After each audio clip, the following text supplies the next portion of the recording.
ধিক্কার জানাচ্ছি সেই সমস্ত তথাকথিত রাজনৈতিক নেতাদেরকে যারা তারেক রহমান সম্পর্কে এই ধরনের অশ্লীল অশ্রাব্য কথা বলেছেন।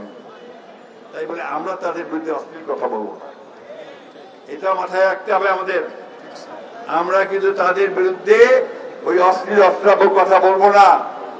আমাদের নেতাকে অশ্লীল অশ্রাব্য কথা বললে তার মান ছোট হয় না, ছোট হয় তারা যারা এই কথা বলে। বন্ধু, যারা তারেক রহমানের বিরুদ্ধে অশ্লীল রাজনৈতিক শিষ্টাচার বিবর্জিত মন্তব্য, কথা এবং মিথ্যাচারের বিরুদ্ধে একই সঙ্গে মিরপুরের যে নির্মম পৈশাচিক হত্যাকাণ্ড হয়েছে, সঙ্গে সঙ্গে সারা দেশে বিভিন্ন জায়গায় বিএনপির উপরে যে নির্মম আক্রমণ এবং হত্যা হচ্ছে, তার বিরুদ্ধে ঢাকা মহানগর উত্তর দক্ষিণে আয়োজিত আজকের এই প্রতিবাদ র্যালির সভাপতি, সংগ্রামী সভাপতি আমাদের মাঝে আজকে উপস্থিত আছেন। এখানে আমাদের অত্যন্ত শ্রদ্ধেয় নেতা ঢাকা মহানগর আব্বাস ভাই এখানে উপস্থিত আছেন, কেন্দ্রীয় নেতৃবৃন্দ।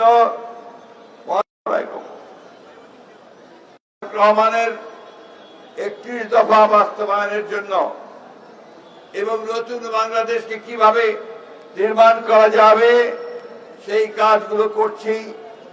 যখন সংস্কারের জন্য প্রতিদিন আমাদের প্রতিনিধি দল সংস্কার কমিটিতে যাচ্ছে, কমিশনে যাচ্ছে এবং নতুন করে বাংলাদেশের রাষ্ট্র কাঠামোকে সাজাবার জন্য যখন কাজ করছে, ঠিক সেই সময় এবং যখন লন্ডন মিটিং এর পরে সব মানুষের মধ্যে একটা আশার সঞ্চার হয়েছে যে অতি দ্রুত একটি গ্রহণযোগ্য নির্বাচনের মধ্য দিয়ে বাংলাদেশের মানুষ আবার তাদের অধিকার, ভোটাধিকার প্রয়োগ করতে পারবে, ঠিক সেই সময় মিরপুরের ঘটনাকে কেন্দ্র করে কয়েকটি রাজনৈতিক অঙ্গন, কয়েকটি চক্র তারা বাংলাদেশের রাজনীতিকে একেবারে ভিন্ন খাতে প্রবাহিত করার চেষ্টা করছে।